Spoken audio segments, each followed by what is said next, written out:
तो स्टूडेंट्स, आज day 29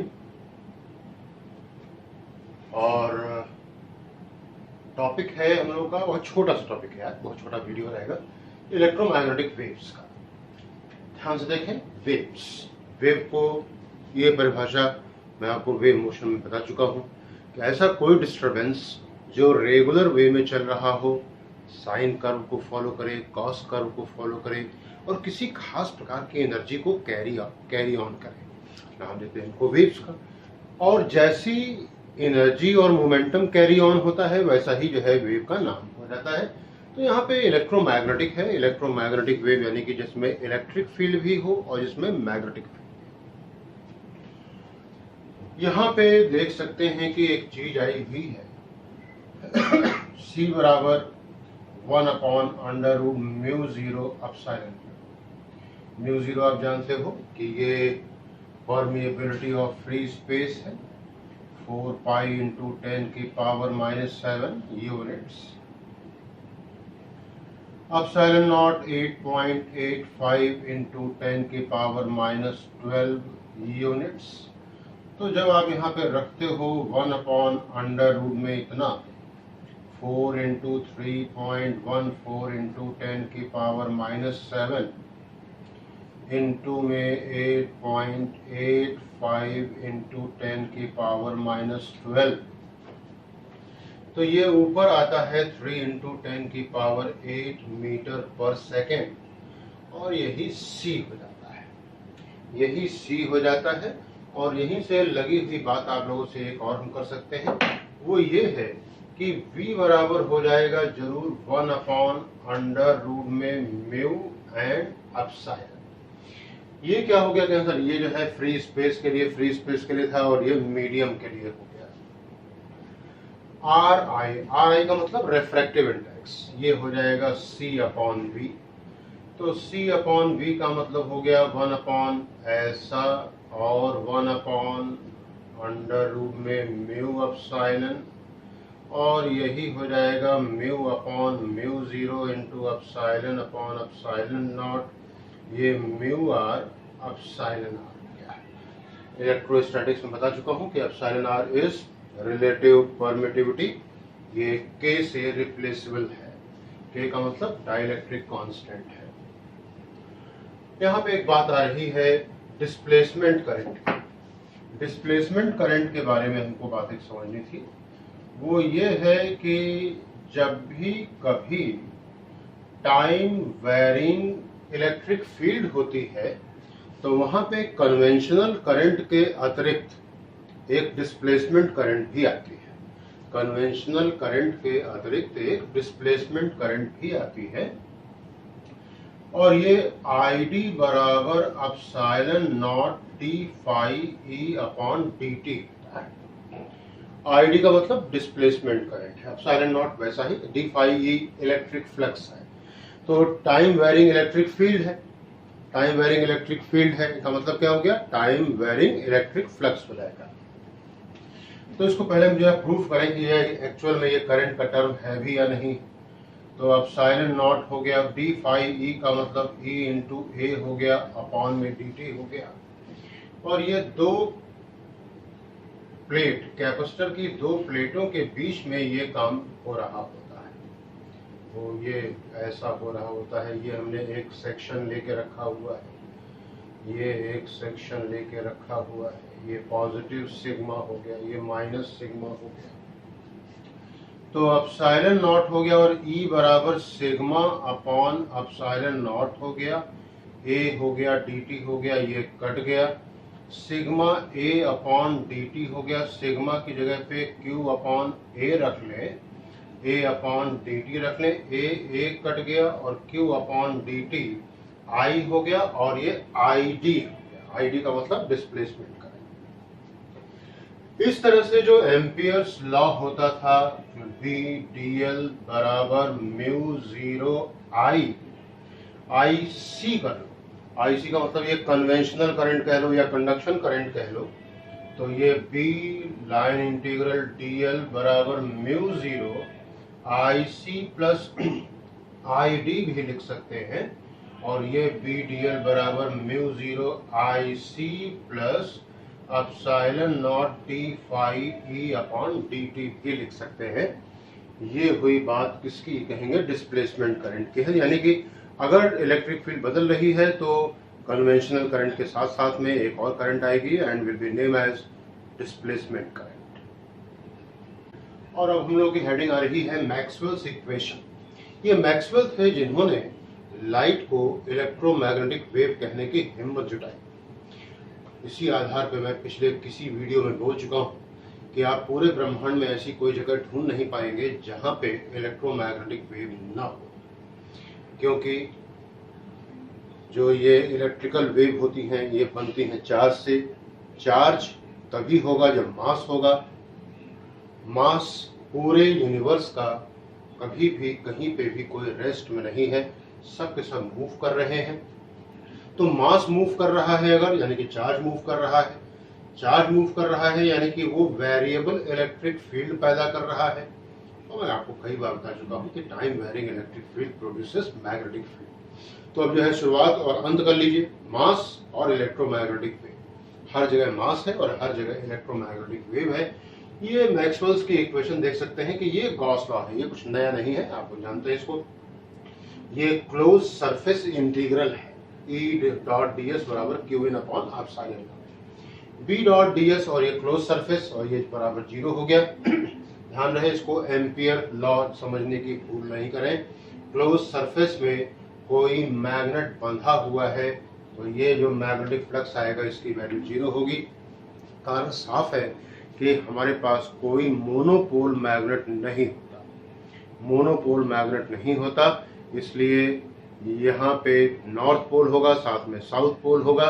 north pole की तुलना पॉजिटिव चार्ज से, साउथ पोल की तुलना नेगेटिव चार्ज से, तो जितना प्लस उतना माइनस, नेट वैल्यू 0 हो जाएगी।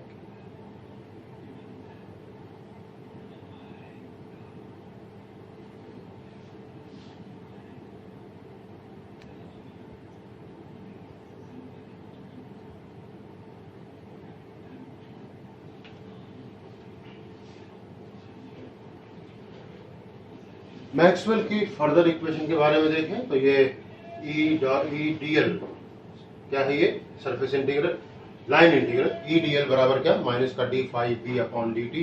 बता रहा है क्या कि अगर मैग्नेटिक फ्लक्स बदल रहा है टाइम के रेस्पेक्ट में तो वहां पे इलेक्ट्रिक फील्ड आ जाएगी और electric field will be acquired with this expression. अगली बात देखें, ये आपका एम्पियर्स लॉ जो कि हुआ करता था सिर्फ इतना, बी डी एल बराबर mu zero I and I is the current enclosed by empyrean surface। अब यहाँ पे अभी हम लोगों ने पढ़ा था कि एक करंट और होती है which is named as displacement current।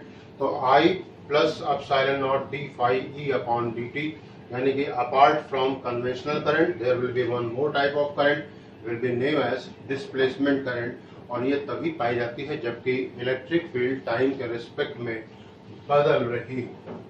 अब आगे की बात आप देख सकते हैं यहाँ पे इनकी प्रॉपर्टीज के बारे में।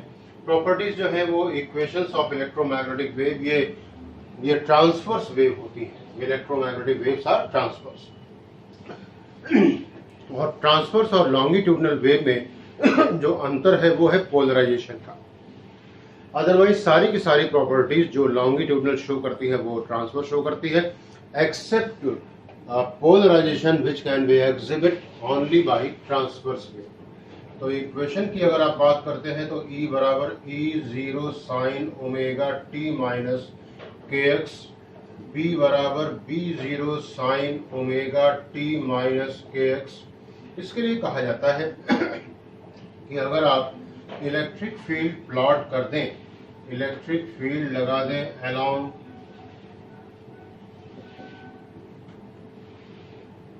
ऐसे लगा दें और मैग्नेटिक फील्ड लगा दें इस तरफ को, यानी कि मैग्नेटिक फील्ड z एक्सिस पे, तो x एक्सिस पे चल रही है इलेक्ट्रोमैग्नेटिक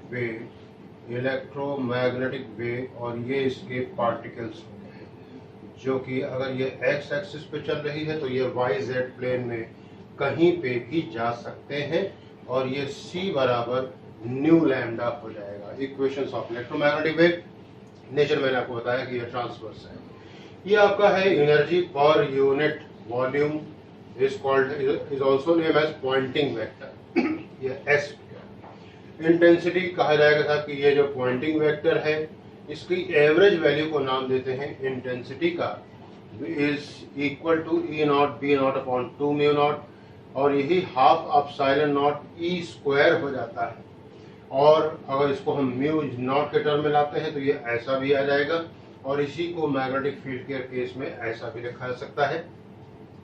टोटल एनर्जी पर यूनिट वॉल्यूम अगर पूछा जाए तो यहाँ पे इलेक्ट्रिकल एनर्जी पर यूनिट वॉल्यूम भी आएगा, मैग्नेटिक एनर्जी पर यूनिट वॉल्यूम भी आएगा, half epsilon naught E naught square plus B square upon 2 mu naught. Radiation pressure की बात आएगी तो कहा जाएगा पॉइंटिंग वेक्टर और क्या को डिवाइड कर दें हम स्पीड ऑफ लाइट से तो हमको मिल जा रहा है रेडिएशन प्रेशर।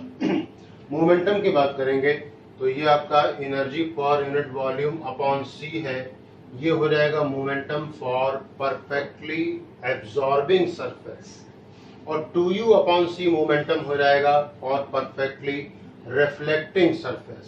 यानी कि अगर ये मोमेंटम आया था ऐसे, ये थीटा मान लीजिए, ये थीटा मान लीजिए, और यहाँ से ये एनर्जी का टर्म हो गया है, c से डिवाइड कर दीजिए आप इसको, h न्यू अपॉन सी बराबर e अपॉन सी बराबर यही हो जाएगा मोमेंटम। तो ये e अपॉन सी आया था, e अपॉन सी वापस हो गया, ये 100% स्मूथ है एंड रिफ्लेक्टिंग है, 100% स्मूथ एंड रिफ्लेक्टिंग है। स्मूथ का मतलब हो गया एंगल ऑफ इंसिडेंस बराबर एंगल ऑफ रिफ्लेक्शन हो जाएगा, और रिफ्लेक्टिंग का मतलब हो गया जितना मोमेंटम आया था उतना मोमेंटम चला जाएगा। आगे की यहाँ पे जो वर्किंग है वो मैं आपको न्यूटन्स लॉज ऑफ मोशन में बता चुका हूँ, वहां जाकर के आप इसको देख भी सकते हैं कि ये कुछ और नहीं, ये मैकेनिक्स का एक छोटा सा पार्ट था।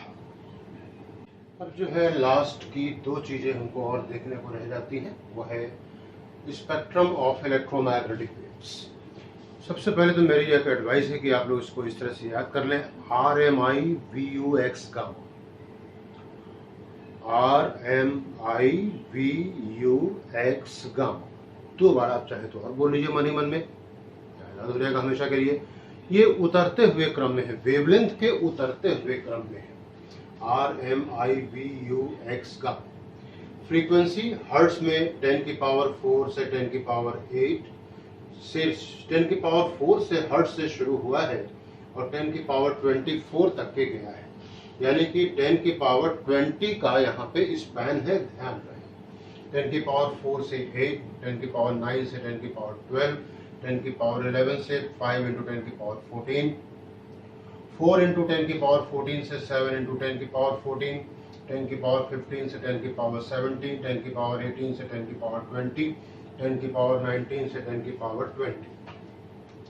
वेवलेंथ यहाँ पे ध्यान रहे एंगस्ट्रॉम में नहीं मीटर में है, 0.1 मीटर से 600 मीटर, 10 की पावर -3 से 0.3, 10 की पावर -6 से 5 इंटू 10 की पावर -3, 4 इंटू 10 की पावर -7 से 8 इंटू 10 की पावर -7, 1.5 इंटू 10 की पावर -7 से 3.5 इंटू 10 की पावर -7, 10 की पावर -7 से 10 की पावर -8, 10 की पावर -16 से 10 की पावर -13। अब यहाँ पे जरा देखिए तो 10 की पावर 19 जो है इन दोनों के बीच में आता है। तो अगर 10 की पावर 19 अगर आपसे कह दिया जाए कि साहब जो है ये कौन सी वेव है, तो भाई मामला फंस जाएगा, क्योंकि ये तो एक्स रेज भी हो सकती हैं और गामा रेज भी हो सकती हैं। इसके लिए आगे की बात देखें कि ये सोर्स क्या है, इसका सोर्स क्या है। रेडियो वेव पैदा होती है ऑसिलेटिंग इलेक्ट्रिकल सर्किट से, CCT डॉट डॉट डॉट का मतलब सर्किट है। माइक्रोवेव पैदा होती है ऑसिलेटिंग करंट से। इंफ्रारेड, विजिबल और अल्ट्रावायलेट सब पैदा होते हैं एटम के आउटर मोस्ट इलेक्ट्रॉन से। एक्स रेज पैदा होते हैं एटॉमिक लेवल पे और गामा रेज पैदा होते हैं न्यूक्लियर लेवल पे। अब यहाँ पे एक्स रेज के लिए एक लाइन की बात और समझ ले कि हमारे पास K शेल है, L सेल है, M सेल है, N सेल है, P शेल है। बाहर से कोई fast moving highly energetic electron आता है और किसी शेल के एक इलेक्ट्रॉन को निकाल के ले जाता है। अब ये जगह तो खाली हो गई। अब ये जगह खाली तो रह तो सकती नहीं है, खाली रह सकता है तो सिर्फ बाहर का दरवाजा, अंदर का दरवाजा ट्रांजिशन एलिमेंट नहीं होगा तो खाली नहीं रह सकता। तो भाई इसको तो जो है कोई ना कोई भरेगा। तो जैसे ही कोई भरता है तो ये ट्रांजिशन होता है दो डिफरेंट ऑर्बिट्स के बीच में और पैदा हो जाती है एक्स रे। ये हुआ क्या, एटॉमिक लेवल पे। सिमिलर फेनोमेना खेल खेल रहा होता है न्यूक्लियर लेवल पे। अगर ऐसा हुआ तो यहाँ पैदा होती है gamma rays. Gamma rays radio active में आती हैं। इनके एमिशन से न तो एटॉमिक नंबर में कोई फर्क पड़ता है, न ही एटॉमिक वेट में कोई फर्क पड़ता है, क्योंकि ये सिर्फ और सिर्फ रेडिएशन होते हैं। लेकिन न्यूक्लियस का जो लेवल होता है उसको तो नीचे गिरना ही होता है, क्योंकि लॉस आखिर लॉस ही होता है। एप्लीकेशंस के बारे में देख लें जरा। जो रेडियो वेव हैं ये रडार में और रेडियो ट्रांसमिशन में, जो आप सुनते हैं एफएम वगैरह, वहाँ पे रेडियो वेव चल रही होती हैं।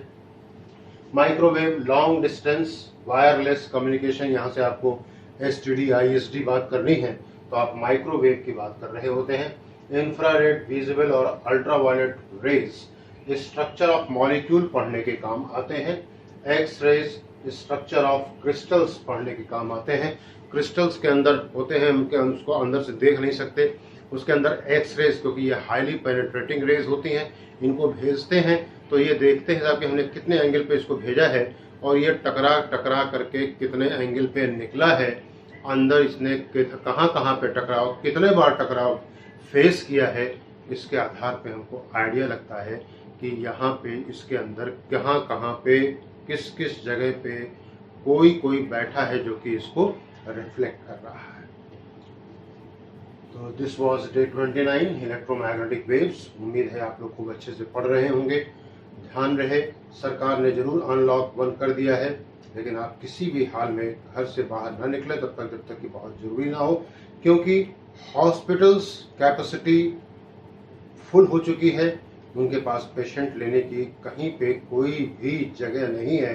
तो अगर कुछ हो गया तो फिर दिक्कत बहुत ज़्यादा हो जाती है। इसलिए मेरी अपील है, ऐसा कुछ भी न करें। All the best, God bless you.